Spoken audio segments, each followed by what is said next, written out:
তো hello guys, আজকে আমরা এই ভিডিওতে দেখবো কি দুনিয়ার সাইড স্টোরি শুনবো তোমরা। তো ভাই চলো শুরু করা যাক ক্যাডেবির সাথে। Thanks for watching, like and subscribe. তো এমন এক সময় একটা বড় লোকের ঘরে একটা বাচ্চা জন্ম হয়। তার বাবা খুবই খুশি ছিল বাচ্চা জন্মের জন্য, লেকিন বাবা তাই বাচ্চাটাকে দেখে অবাক হয়ে যায়, কারণ তার বাবার এত সুন্দর চোখ কিন্তু তার বাচ্চাটা একদম অত সুন্দর চোখ ছিল না, একদমই মিল ছিল না চোখের সাথে। কেন তার বাবা নার্সকে বলে যে নার্স, একে ভাই তুই ডাস্টবিনে ফেলে আয় ভাই, একে আমি একদমই চাই না। তো নার্সও কথা মতো একে রাতে ডাস্টবিনের সামনে ফেলে দিয়ে চলে আসে, এবং সে রাতে খুবই বৃষ্টি হচ্ছিল, এবং বৃষ্টি হওয়ার জন্য সে কবরস্থানে চলে যায়, কারণ কবরস্থানের ছাদ ছিল। কবরস্থানে তার খুবই ঘুম পাচ্ছিল, কারণ সে বাচ্চা ছিল, তখন ঘুমও পাচ্ছিল। কবরস্থান আসলে ভয়ঙ্কর ছিল, অবস্থা ভয় করছিল, কিন্তু ঘুম পাচ্ছিল বলে সে একটা বেডে ঘুমিয়ে পড়ে, এবং তার পাশে একটা কঙ্কালও শুয়েছিল। শুয়ে হওয়ার কথা ঘুমও চলে এলো, সে শুধু সকাল হওয়ার অপেক্ষা করছিল। সকাল হওয়ার পর সে কবরস্থান থেকে বেরিয়ে একটা ভিলেজে হয়েছিল, এবং ভিলেজে পেয়েও যায়। ভিলেজে গিয়ে ভিলেজারকে কেউ চিনত না, এবং সে ভিলেজে গিয়ে ভিক্ষা চাইতে শুরু করে দেয়। তাকে কেউ ভিক্ষা দিচ্ছিল না, সবাই দেখতো এবং হেসে হেসে চলে যেত। এবং এই ভিক্ষা না দেওয়ার জন্য সে তার দুঃখের গান শুরু করে, घर जला है तेरा क्या बिगड़ा मेरा पापा ने मुझे छोड़ दिया। এখানে শুনে ভাই অনেক ভিলেজার তাকে চলে আসে, এবং তাকে থাকার জায়গা থেকে শুরু করে অনেক ব্রেড খাওয়ার জন্য সব কিছু দিয়ে দেয়। কিন্তু টাকা কামানোর জন্য সে ভিলেজের ঘরে ঘরে কাজ করতো, ভিলেজারের ঘরে ঘরে কাজ করতো, এবং কাজ সে খুব ভালো করে করতো, মন দিয়ে করতো। কাজ করার সাথে সাথে চুরিও করতো ভিলেজারদের ঘর থেকে, যেমন বই চুরি করতো, পাখা চুরি করতো, অনেক কিছু চুরি করতো। টয়লেটও চুরি করতো ভাই, বেড চুরি করে টয়লেট চুরি করতো, এবং সেগুলো যাতে ঘরে রাখতো এবং ঘর থেকে সন্ধ্যা করতো। সে ক্যাডি পাইয়ের বন্ধু ড্যাশের ঘর থেকে স্কুল ড্রেসে চুরি করে নেয়, এবং সে প্রতিজ্ঞা করেছে যে স্কুলে যাবেই যাবে।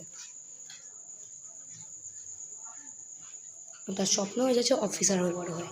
প্রতিদিন স্কুল বাস করে প্রথম দিন সে স্কুলে গেল। তো স্কুলে তার ব্যাগ নিয়ে ঢোকার পর স্কুলের দুটো বাজে ছেলেরা তাদের খুবই পিটাই করে, এবং তার অবস্থা খারাপ করে যায়, কারণ তাকে একদম দেখতে ভালো ছিল না, এবং তার বই ব্যাগ দুটোই ডাস্টবিনে ফেলে দেয়।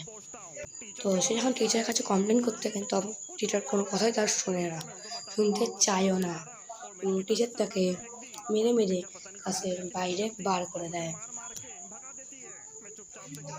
এবং ক্লাসের বাইরে দিয়ে যাচ্ছিল, গালাগালি যেতে যাচ্ছিল, তখনই একটা চিৎকার শব্দ শুনতে পায়। সে দেখলো একটা মেয়ে একটা ঘরে ক্লাসরুমে বন্দি হয়ে আছে। সে মেয়েটাকে সেই ক্লাসরুম থেকে মুক্ত করলো, এবং মেয়েটা দূরবীন থেকে ইমপ্রেস হয়ে গেল, এবং দূরবীন তাকে দেখে ইমপ্রেস হয়ে গেল। দুজনে একসাথে বসে স্কুলের ক্যান্টিনে খাবার খাচ্ছিল, কিন্তু ওখানে শান্তি ছিল না দূরবীনের। টিচার আস্তে আস্তে লুকিয়ে লুকিয়ে এসে দূরবীনকে ধরে ফেলে, এবং বলে তোর দ্বারা পড়াশোনা তো হবে না, কিন্তু তোর দ্বারা মেয়ে পড়ানো হবে ঠিকঠাক। এবং প্রিন্সিপালের কাছে কমপ্লেন করার জন্য তাকে দূরবীনকে স্কুল থেকে বার করে দেওয়া হয়। শুধু বাড়ি করা হয় না, ব্যান্ডও করে দেওয়া হয়। এই দুঃখের জন্য সে খুবই কঠিন অ্যান্ড ডিফিকাল্ট ডিসিশন নেয়। সে একটা টপ উঁচু বিল্ডিং থেকে ঝাঁপ দিয়ে দেয়।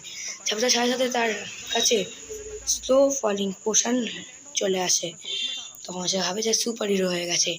চারিদিকে তাকানোর পর সে দেখতে পায় নচ ভগবানকে। তখন নচ তার এই দুরবস্থা দেখে তাকে তার গুহাতে নিয়ে যায়।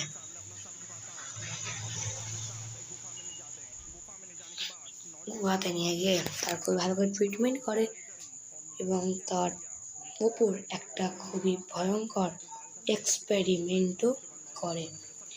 এক্সপেরিমেন্ট করার ফলে তার কাছে দুটো পাওয়ার চলে আসে। সে অনেক দুটো দেখতে পাবে, এবং তার ব্রেন খুবই ভালো কাজ করবে, সে অনেক কিছু ভাবতে পারবে, এবং সে পুরো মাইনক্রাফটের রিয়েল ভিলেজার হয়ে যায়। তাকে নচ একটি কোঅর্ডিনেট দেয় সেখানে যাওয়ার জন্য, সেখানে যেতে বলে, কারণ ওখানে তার খুব ভালো বন্ধু আসবে। সে কথা মতো ওই ওখানে যায় এবং তার সাথে দেখা হয়ে যায় ক্যাডি ডিপাইয়ের।